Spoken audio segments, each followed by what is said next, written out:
O grande cientista Louis Pasteur, francês, ele falou que a grande ciência aproxima o homem de Deus e a pequena ciência afasta.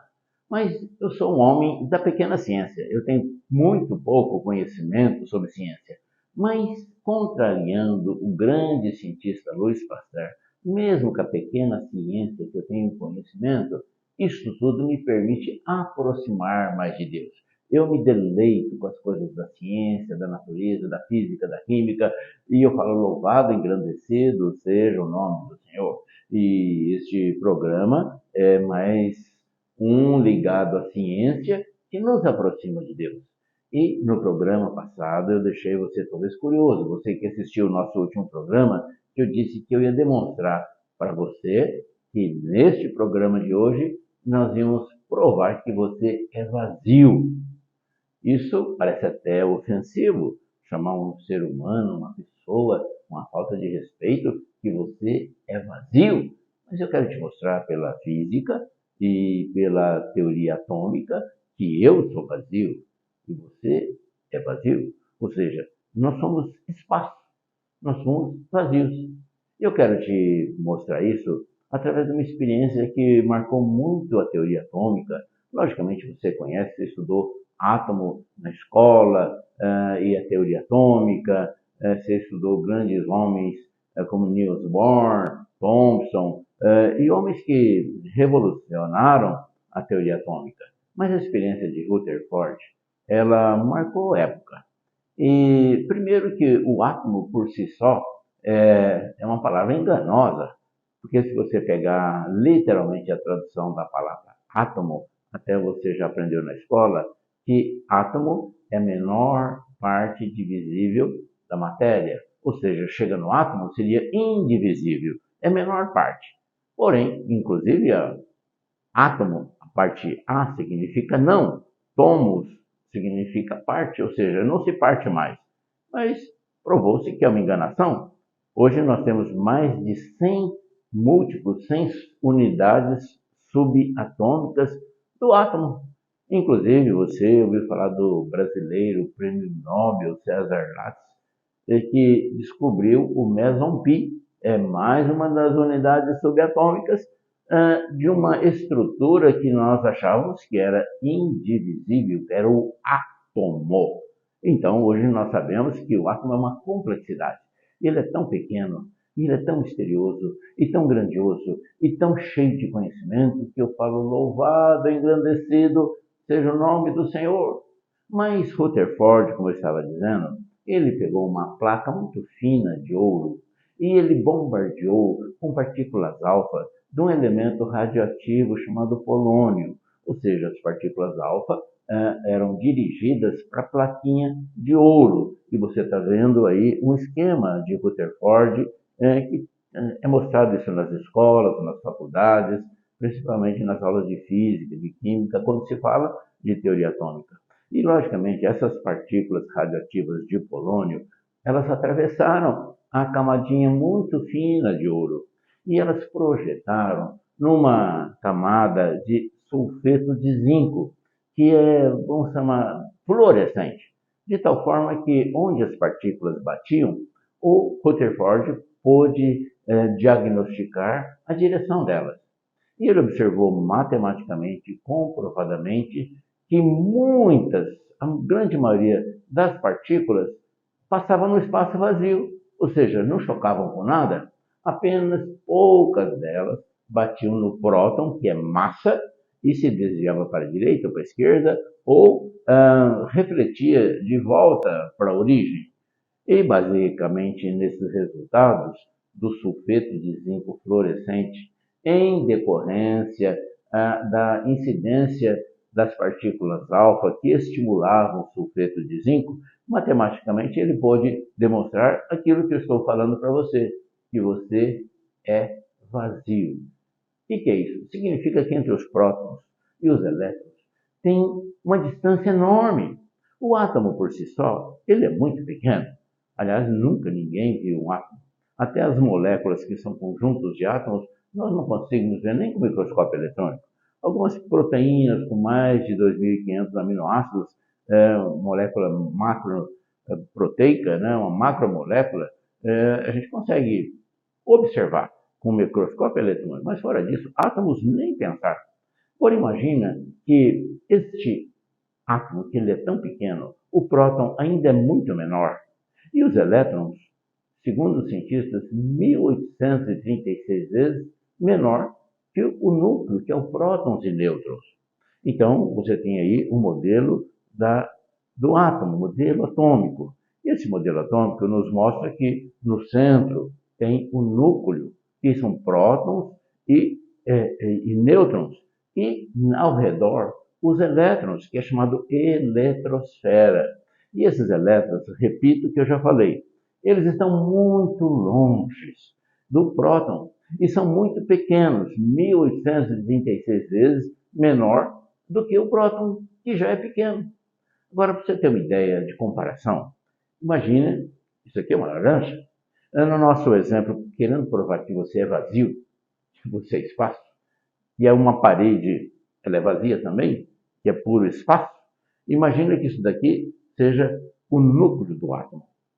Fritz Kahn, o grande cientista, Dr. Fritz Kahn, ele compara que se isso daqui seja o núcleo do átomo, e os elétrons que giram na eletrosfera ao redor do núcleo fossem mosquinhas, essas mosquinhas estariam a 30 quilômetros da laranja. Ou seja, daqui aos 30 quilômetros, esse espaço vazio que faz parte de você, de mim e toda a matéria, porque toda a matéria é constituída de átomos, e todo átomo tem prótons e tem elétrons. E então, a distância, na realidade, é só espaço. Há uma comparação também da ciência, dos cientistas. Escute bem isso aí. Se nós pegássemos um átomo como o tamanho de um campo de futebol, ou seja, estamos aumentando muito esse átomo, para você ter uma ideia, um ponto de referência disso que nós estamos falando. Se o átomo em si fosse do tamanho de um campo de futebol, os prótons seriam uma formiguinha no meio do campo de futebol. Ou seja, o átomo é muito grande perto dos prótons. E os prótons é a única massa que tem. Fora disso, é elétron, que estão muito longe. Por isso que o campo de futebol é grande, a formiguinha é pequena, o centro do núcleo atômico é pequeno, o resto é espaço vazio. E essa experiência de Rutherford, que foi enriquecida por outros, com certeza ela mudou a teoria atômica. Então, teoricamente, nós não podemos atravessar uma parede. A gente vê nos filmes dos super-heróis, né, fantasmas atravessando parede, coisas assim, mas a nível subatômico.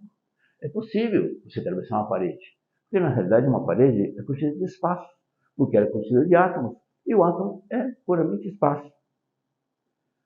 Existe uma matemática. A distância entre os prótons e os elétrons é tão grande que 99,99% do átomo é espaço. Ou seja, é puro espaço. Então, não estou te ofendendo nem te enganando quando eu disse que você é vazio, que você é cheio de espaço. E eu também. Isso realmente parece ofensivo, parece contundente, parece ter uma agressão a toda a nossa sabedoria, a nossa constituição de mamífero, de Homo sapiens evoluído, cérebro inteligente, sistema neurológico muito especial, neurônios com axônios e sistema nervoso centralizado. Que coisa grande que é o homem. No entanto, é vazio. E isso, você entrar no professor Google, você vai pesquisar e vai verificar que eu tenho razão no que eu estou falando. E eu quero lembrar também que Rutherford, ele fez uma comparação interessante. Ele disse que o sistema de átomos, prótons, elétrons e nêutrons e tudo que da teoria atômica é muito semelhante ao sistema planetário, sendo que o Sol seria exemplificado, simbolizado como o núcleo do átomo. E os planetas que giram ao torno do sistema solar seriam os elétrons. E você sabe que a distância entre o Sol que Marte, Júpiter, Saturno, Terra, Plutão, Urano, Netuno, etc, etc, é muito longe. Ou seja, é mais ou menos isso que nós estamos falando, que a matéria é constituída de espaço. E você não entende, eu muito menos. A gente não entende as grandezas de Deus. Talvez você não entenda como é que Lázaro pôde ressuscitar depois de 4 dias morto, e nem você entende como que tinha luz no arraial dos judeus e tinha trevas dos egípcios, e nem como passar em terra seca, quando Moisés colocou o bordão dele para abrir o mar. E você não entende como é que a água transformou em vinho. Você não entende como que pode andar sobre as águas. E tem tanta coisa que você não entende. E também você não entende como que Deus está aí com você. E Deus está aqui comigo. E Deus está com o Vitor, que está conosco filmando. Então, as coisas de Deus não se entendem. Aliás, a própria Bíblia fala que os caminhos do Senhor e os pensamentos do Senhor são muito mais altos que os nossos pensamentos. Então, só na pequenez do átomo e no fluxo dos elétrons girando ao redor, e esse espaço enorme, vazio, e nós temos vida, e vida em abundância. E se a gente compara com a grandeza do universo, aliás, nós temos feito isso, nós temos engrandecido o nome do Senhor pelo universo, pela grandeza dele, pelas galáxias, e também pela pequenez de um átomo e dos elétrons. Por isso, que a Bíblia diz: do nascer do sol ao ocaso, louvado, engrandecido seja o nome do Senhor. Eu posso mudar um pouquinho. Do nascer do sol ao ocaso, passando pelo elétron, pelas galáxias, pelos fluxos dos elétrons, louvado, engrandecido seja o nome do Senhor. E o que me emociona mais e me deixa assim perplexo é que diante dessa grandeza do Deus Criador que fez os céus e a terra, inclusive a laranja, e tudo que há nesse planeta, nesse universo, não obstante a grandeza dele, ele nos ama, ele conhece a cada um, ele conhece você pelo teu nome, e a Bíblia diz: tu és meu. Quando passares pelas águas, elas não te submergirão. Quando passares pelos rios, não te afogarás. Quando passares pelo fogo, não te queimarás, nem uma chama arderá em ti. E o Salmo 91 não é diferente disso. Ainda que você esteja, você esteja habitando no esconderijo do Altíssimo, nenhum mal te sucederá, praga nenhuma chegará à tua casa. Isso é formidável, é maravilhoso, é uma promessa do Senhor. E o Salmo 23, que você conhece desde criança: ainda que você anda pelo vale da sombra da morte, você não teme mal nenhum, porque o Senhor está com você.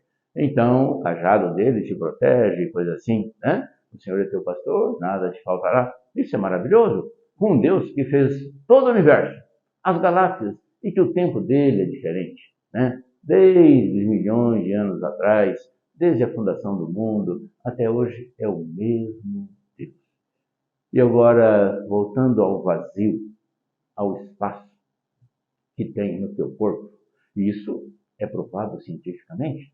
Eu estou falando de Rutherford, eu estou falando de César Lattice, eu estou falando de homens brilhantes de teoria atômica que você entra em qualquer estudo aí, ou você consegue. Mas voltando a falar deste vazio, eu queria lembrar de um outro vazio, que talvez seja mais importante do que esse vazio físico na matéria que te constitui, que me constitui. É o vazio da alma, é o vazio do espírito. Existe um espaço no teu coração, na tua alma, também enorme, talvez, que pode ser preenchido muito bem com a grandeza, com o amor do Senhor. E ele diz: quando me buscares de todo o coração, você me acha. Buscar-me-eis e me achareis, quando me buscardes de todo o coração. E isso, esse espaço nos relembra de Apocalipse 3:20, onde Jesus falou assim: eis que estou à porta e bato. Se você ouvir a minha voz e abrir a porta, eu entro e ocupo esse espaço. E é de graça para nós, basta abrir a porta. É o livre-arbítrio. Para ele custou caro, morreu na cruz, venceu a morte. Onde está a morte, o teu aguilhão? E nos dá o privilégio de abrir essa porta para ele ocupar o espaço vazio dentro de nós. O que pode acontecer de pior no comportamento humano nas emoções do homem é a tristeza, é a angústia, é a depressão que leva à morte. Passa a ser uma doença. Agora, quando você se submete a Deus, que domina galáxias, eletrosfera, nível atômico, que conhece a tabela periódica melhor que Linus Pauling, que foi o prêmio Nobel de Química, ele nos atende, nos ajuda e preocupa conosco. Eu é que sei, diz a Bíblia. Eu é que sei que pensamentos eu tenho a vosso respeito. Pensamentos de paz, não de mal, para vos dar o fim que desejais. É realmente uma promessa, uma manifestação bíblica do Senhor para com a tua vida. E quando a gente continua com esse espaço vazio, não estou falando do espaço físico, porque esse espaço físico ele é passageiro. Daqui 80, 100 anos você vai morrer. Eu estou falando do espaço espiritual que precisa ser preenchido com a grandeza, com o amor de Deus. Repito, buscar-me-eis e me achareis. Em 2 Crônicas 15 tem um versículo interessante. Fala assim, se você busca Deus, ele diz assim, se você me busca, eu me deixo achar. Mas se você me deixa, eu também te deixarei.